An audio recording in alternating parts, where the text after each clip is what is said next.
Actually, I'm very excited because we usually do it in her cabin. We're always strategizing and doing it all together. Yes. And today we're just doing it on camera. They can get a BTS of the way we strategize. So you will see that on Instagram stories, and maybe you guys can add it as a part of the episode too. Yeah.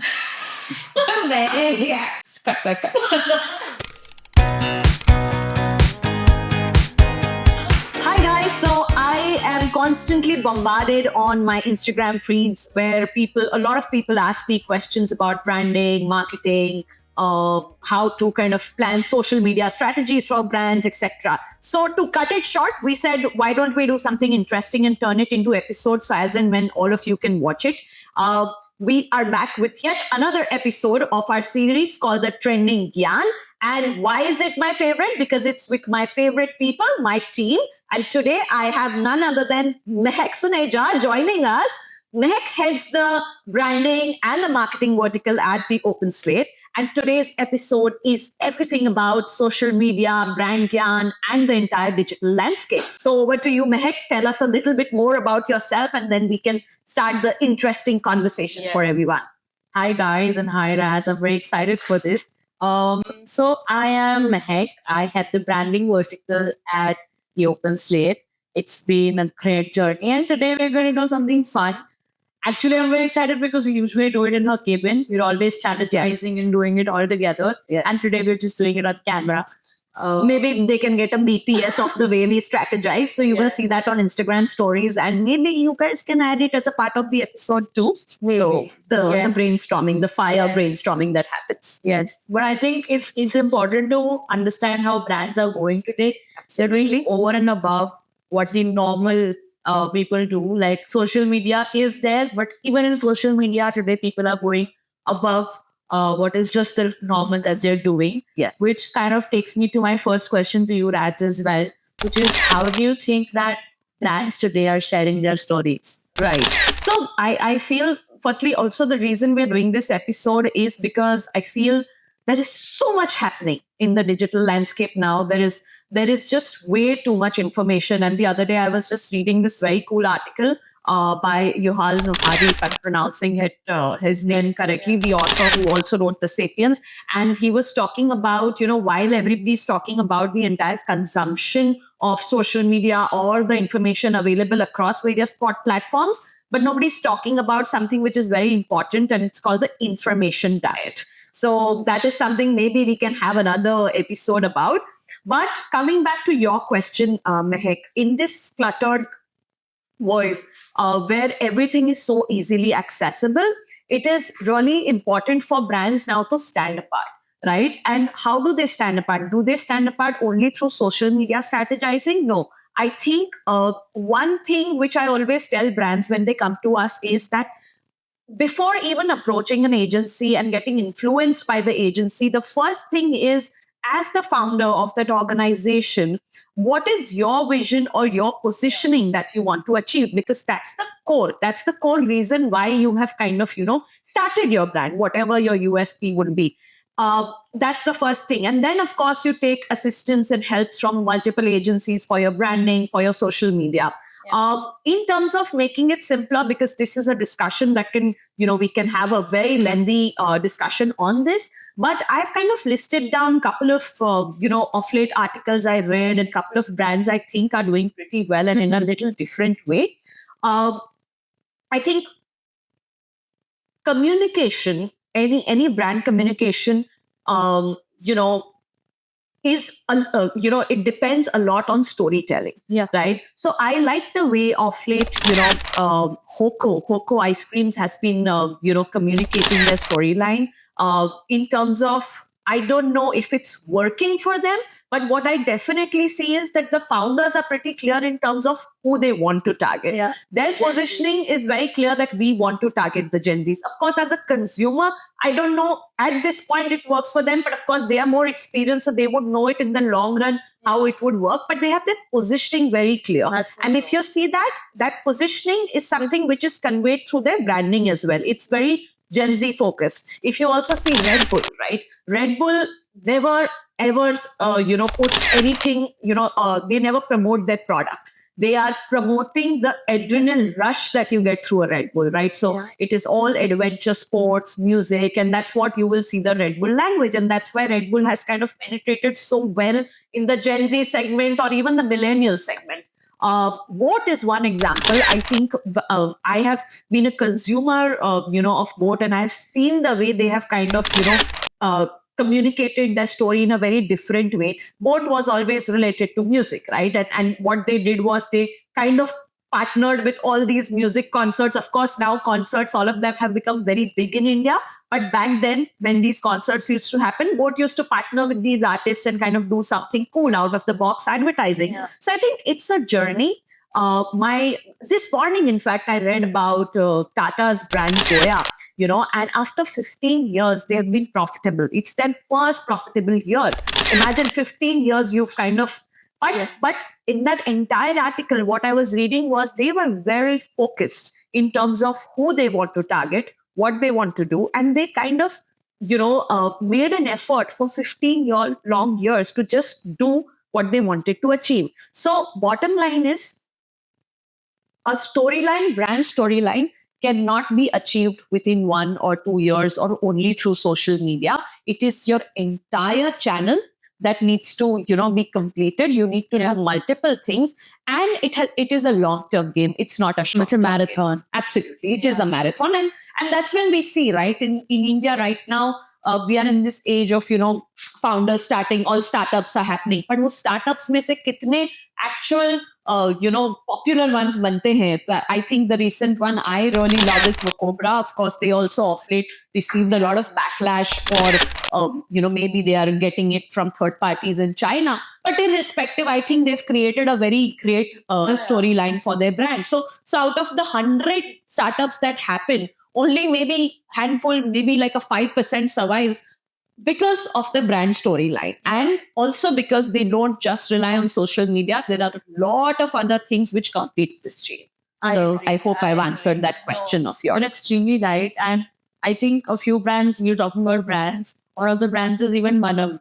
I think Yes, our favorite. Yes. I mean, what I learned from them and what they do is our story is so powerful that itself, and that is so strong, the marketing becomes even bigger. Absolutely. And the way, if you see the pamphlets that come in, their social media, everything is insane.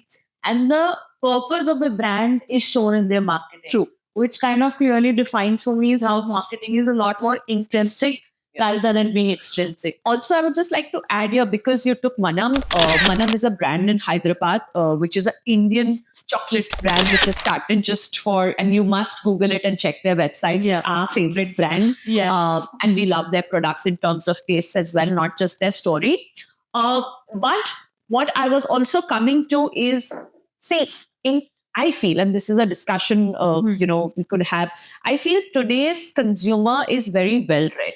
So of late, I recently saw again a chocolate brand kind of pushing itself as, they had pushed the name of the chef, they had used the name of the chocolate, all the fancy words. But today's consumer is a very smart consumer. Yeah. So do not market for the sake of marketing.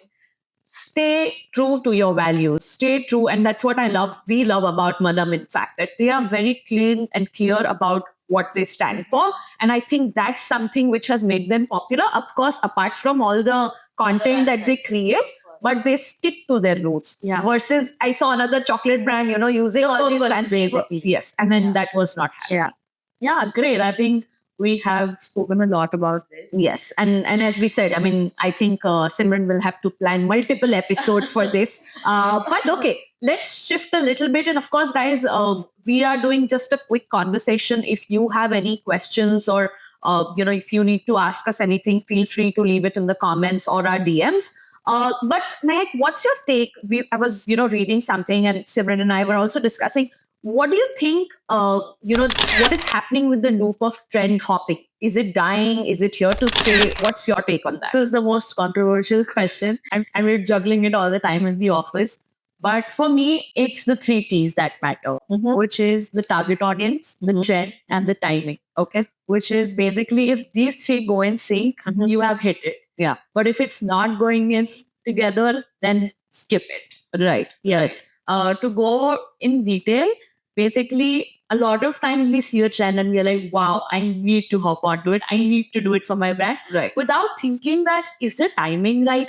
Ideally, the trend is gone and I'm posting it a lot later, which makes zero sense. And otherwise, you're not even looking, is my target audience ready for this trend or do they even understand the trend? And if there's a like a hit or miss in this, then it does not work. Yeah. And today, virality has become extremely underrated for me because I think everyone's running behind it and it's the probability is so low. Like you have to post 100 posts out of which you might have one post that goes viral. Right. And you can't keep running behind that just with trends. Right. It's a long-term discoverability which people are running towards. Like you discussed the marathon.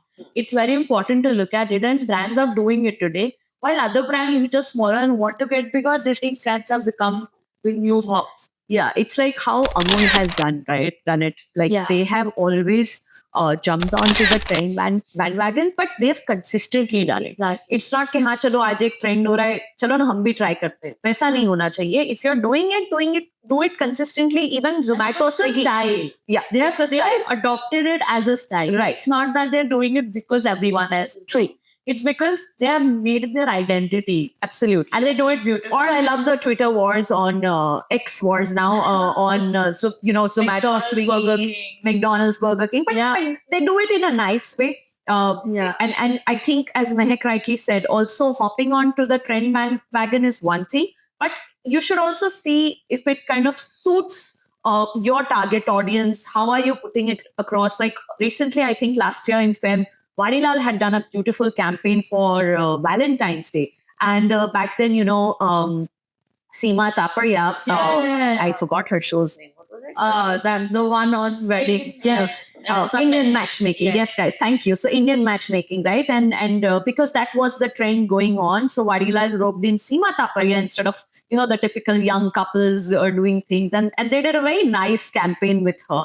And trust me, it kind of became very viral for them. So I think jumping on to the trend bandwagon, but also the way you execute, both have to be in sync. Which means adding your brand layer. Correct. Which people miss completely. हाँ वो बस copy होता है. Discussing in the office. India में सब copy होता है. Yes. So yeah. Do your trend, but add the brand layer to it. That is the key. Absolutely. Yeah. Absolutely. So, Radhika, we have been discussing a lot about this word in the office as well, and everyone keeps asking me, which is experience marketing. And I just want to understand that is this word or is this term that is recently being used the hype? Is it real? And what is your take on it? So for people who don't know about experience marketing, firstly, let me define experiential marketing for them. Experiential marketing in simple words is something where a brand communicates with a consumer, not in a very direct format. So it's not that you're selling your product directly. You are engaging with a consumer in an experiential manner through events or through pop-ups, etc. And that's how you connect and engage with your consumer rather than doing the typical traditional form of advertising. So firstly, that is experiential marketing. Your question was the hype of experiential marketing. I think my take is yes, experiential marketing is the new format of reaching out to your consumers, but it also, requires a lot of creativity. Right. So of late, see, firstly, you have to understand India has moved and evolved way too much, right?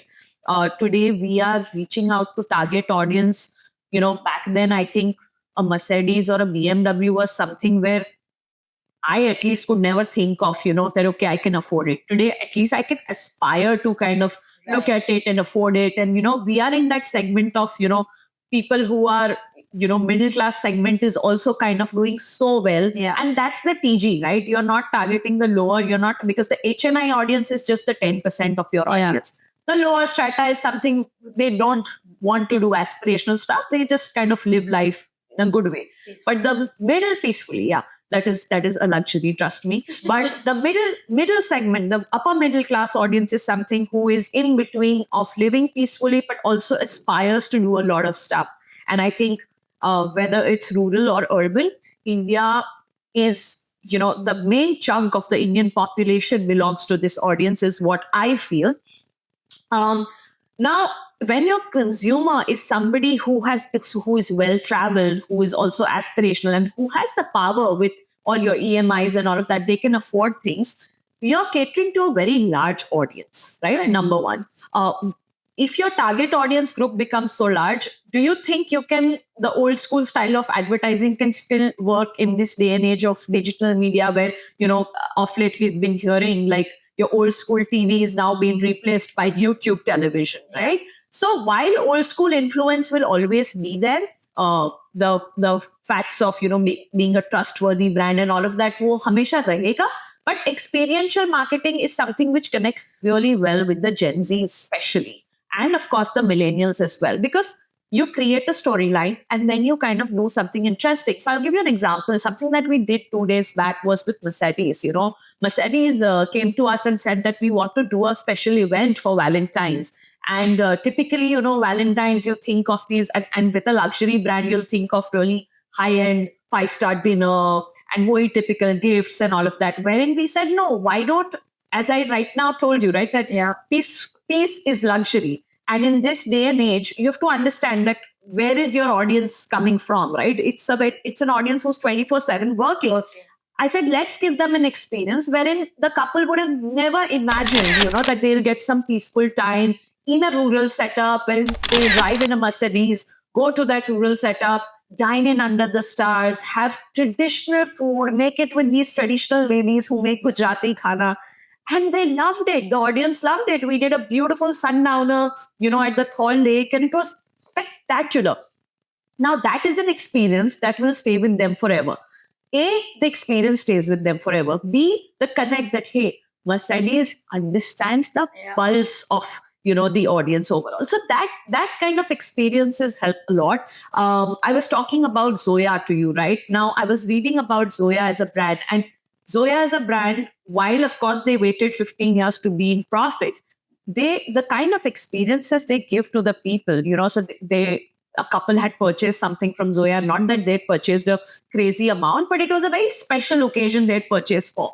And then these guys, did a special Deepavali outing for them, and those kind of experiences. So that definitely helps a lot. I remember Manam, since you spoke about Manam did an entire experience for a lot of journalists and a lot of PR people overall, wherein they took them, they made the team experience where they grow their cacaos with the farmers experience.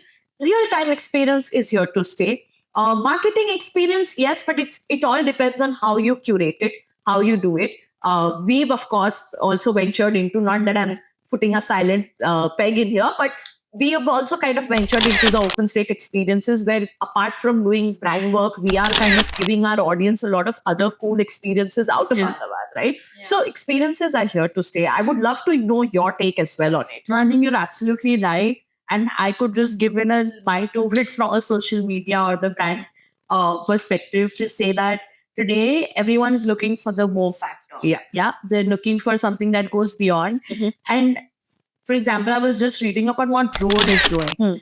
I mean, it's out and around for Gen Z's become a new thing. So as soon as they launch a new balm, okay, if it's a pineapple-based balm, everything on social media becomes related to pineapple. Nice. Recipes, colors, every single thing.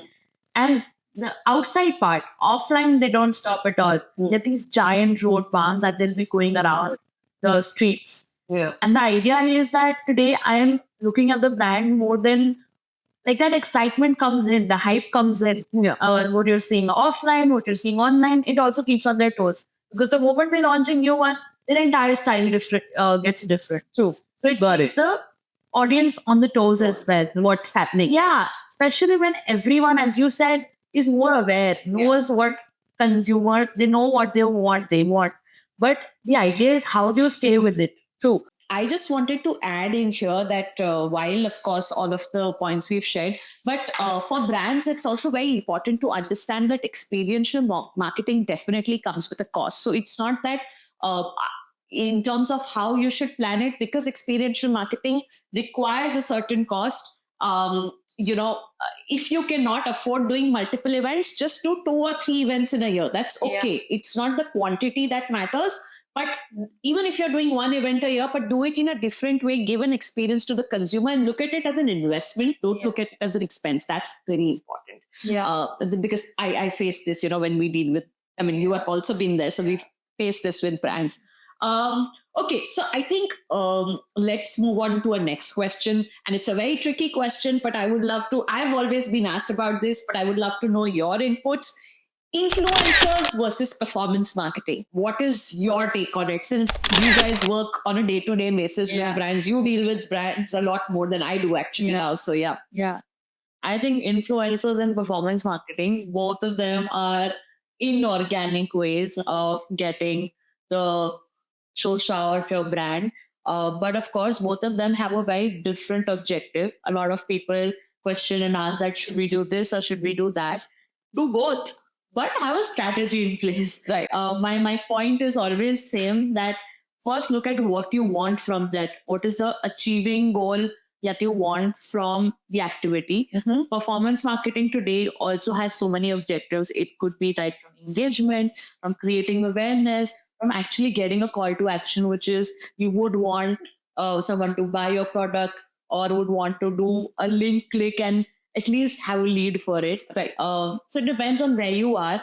Whereas influencers is strictly become about awareness today. It has become that it has become so expensive. Yeah. I mean, today, more than performance marketing, we see that influencer marketing has become a lot more expensive with the content creators charging you a lot, of course, because the market has boomed so much out of COVID. But the idea is that investment helping you create that buzz or not? Yeah. Right? I see so many brands, I think, do a combination of both together. It's about leveraging social media content creators and the performance marketing. Like this club, I remember, they boomed in how because of influencers. They got their UGC content from great content, and that time even Kusha Kapila and all of them did it together. Yeah. And they kept repetitively, putting it on the performance marketing, and that created a buzz. I think it also depends from a product to product, right? Yeah. If it's a product which requires that use case scenario to be seen, right? Then I think like the influencer marketing works better. Yeah. How you mentioned Bliss Club or, a couple of other product based things when I see, like, I know this, which is that gut brand. Cosmix. Cosmix or the Happy Gut or Healthy Gut. Good Bug. Yeah. So they also so I think when it's a product which has a use case scenario, actually talking about that, hey, this has helped me and this has I'm using the Bliss Club leggings in my day-to-day workout, I think it works better then. But when it's a luxury high-end product, I think influencer marketing says I think it's better that performance marketing works better because you can create actual nice videos of your ROI gets better. Absolutely. Yeah. So that at least you can see an effect of it. Sure. And of course, today UGC has created a lot more power than influencers themselves because of the expense. Yeah. And the influencers are not able to justify the amount because today the metrics itself is not helping me. Everyone knows it's a sponsored content. Also because there is no cap to it, right? We don't have any rules for how influencers can charge. So I think that's always a debate. Yeah. But great. I think great insights. I feel we had a great discussion. Yes. Do you have any last questions to ask? I have one question. Tell me. And that question is that if you had to give 2 things you love and 2 things you hate about social media, what would they be? Wow. Hate it requires a lot of your time. It's addiction in a way. I've tried to cut it down.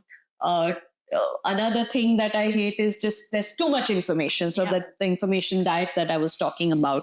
Love is, especially when I travel, right? I can get to know so much about what to do when. So technically it saves a lot of my cost, right? Because I know this has been experienced by people. This is better. Of course, I read through reviews. And another thing that I love is, of course, you increase a lot of your knowledge. But I think what is important, as I said, is filter your knowledge. You don't have to consume every single thing that is going. You don't need to put your opinions out there. You